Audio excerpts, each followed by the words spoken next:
Hello, Guardians. It is Ebontis here, and Happy New Year to everybody. And sure enough, New Year would fall on a Xur day, so got a little Xur video for you guys. He is over here in Nessus, up here in Watcher's Grave. And as the giant ship over there has crash landed, after we know everything changed at the end of year 3, he's back in his tree. He's only been up here a couple times. Still wish he would go to Europa, but it doesn't seem like that's going to happen. I'm going to have one other thing to talk about at the end as the Dawning is wrapping up, so you guys don't miss out on that. So let's see what Xur has first.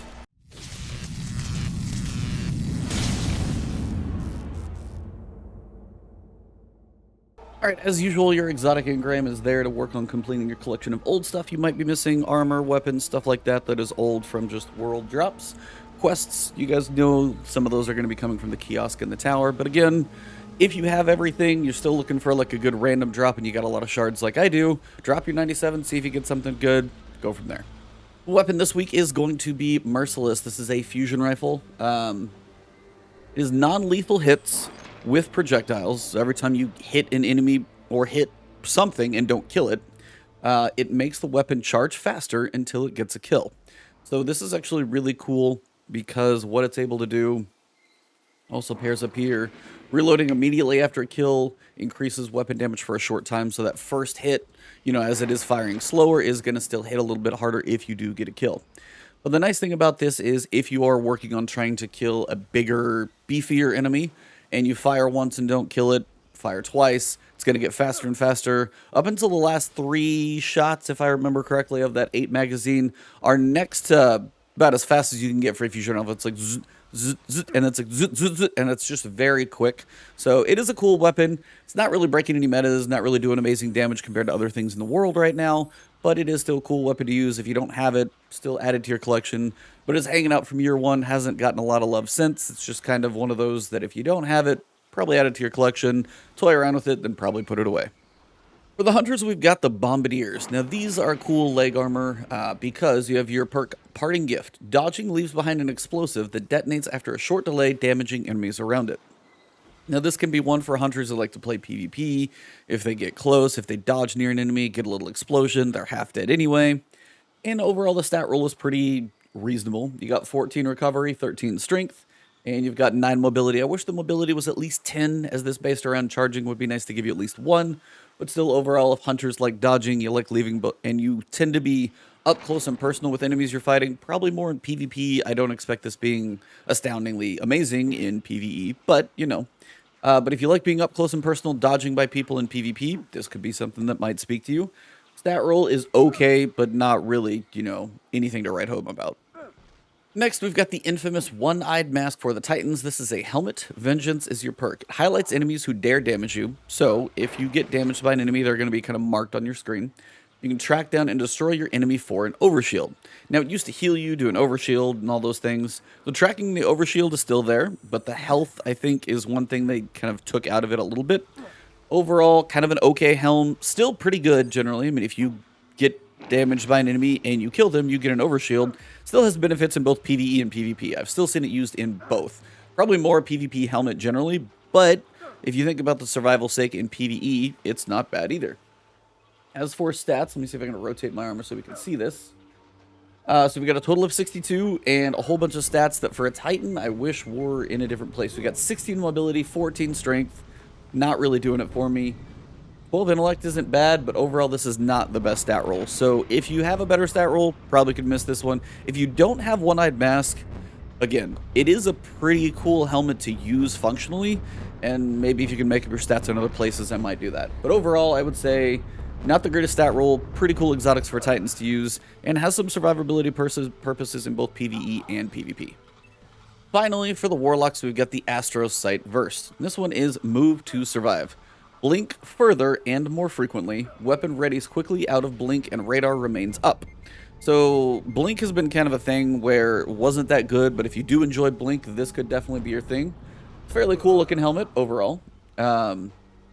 You blink further and you get to do it more often. So you've got 2 things. You got 15 intellect on this one, and you have 29 mobility. Now, if you're a Warlock and you need some mobility on a piece of armor, this may be your go-to. But Warlocks if you're going mobility, the biggest thing about that is it's going to help you with ADS and strafe speed and some jump speed. Now, I don't know if that actually affects blink because it is going to be your jump, so maybe that actually would. So this could be the absolute god roll. I honestly can't tell you because I'm not a blink expert. Somebody down below in the comments if you guys know if mobility will affect blink. I don't think you're going to be blinking farther with higher mobility, even though with jumping you would technically jump higher. But either way, if you like jumping and blinking around, mobility is high on this one, so you'll be, you know, high strafe speed while ADS and stuff like that. Overall, a weird stat distribution, but a cool exotic if you enjoy blink for Warlocks. And before I go, I want to let you guys know, if you watch this video, my recommendation, make sure you log in and you've got a couple more cookies to bake. The minimum cookies that you need to bake for this Share the Dawning Spirit is not going to be that many. Might be like 6, 7, 8. I don't remember the total number of steps. But maybe 10 total because we're on step 7 of 10. I haven't logged in a little bit, but I do know, I think it's going to be step 8 is one and step 10 is like the finisher. So if I go bake the Traveler Donut Holes, I'm going to get some rewards for the community event, which I think might be enhancement prisms. And then the final step, which has been completed, as you guys can see, we're 203%. So everybody has created the 1 billion Dawning Spirit or whatever. It's crazy. The last level of this reward is going to be an Ascendant Shard, which I know some people don't get to get that often. So make sure you finish this thing. And then also you get an exotic drop, it looks like, from it as well, and a weapon drop. Biggest thing, I know some people just don't have that many Ascendant Shards in the first place. And I'm talking about the golf balls, the level 10 armor material requirement. So if you haven't done this yet, make sure you go into the game before the dawning ends on like Tuesday and pick up your Dawning Spirit rewards for all the steps of the quest. You might have to bake like 6 or 7 cookies. It's not that bad. And then give those out and get all the rewards because some prisms and shards for basically just logging in and doing a couple baking things, those are nice to have and something quite a few people would like to have. So that's pretty much it for Xur. He's hanging out. He's got it in the background now, but he's hanging out in his tree. So thank you guys very much for watching this one. Happy New Year to all of you guys. We all know the Dawning is kind of the only thing really going on in Destiny right now. I have been streaming on Twitch quite a bit, so if you do check me out there, twitch.tv/Ebontis. Podcast was off for a couple weeks as well, so you guys had a really big one to, you know, sink your teeth into for a little while, and we will be back next Friday with King Allen, really cool guy in the Destiny community, so we'll be chatting with him. But other than that, thank you guys very much for all the support last year. 2021 is a new year. Obviously, I'm looking to continue to cover Destiny for you guys, but also some other things. Destiny has its lulls and ebbs and flows and things of that nature. And there are just other games that I know I've missed. I was going through making a 2020 games list, and it was one of those that was pretty lengthy in what I did not play. If I can get myself a new graphics card as well, might be one of those things that, you know, gives me a little prettier picture when playing some stuff. So between graphics card, monitor, I'm waiting on some big games, but there's some other stuff I could be playing too. So thank you all very much. Have a happy new year. Stay safe out there. Stay warm. Again, wear masks. Just be safe out there is the biggest thing I can say. And thank you guys for all the support in 2020. Let's make 2021 even better. Have a good one. I'll see you soon.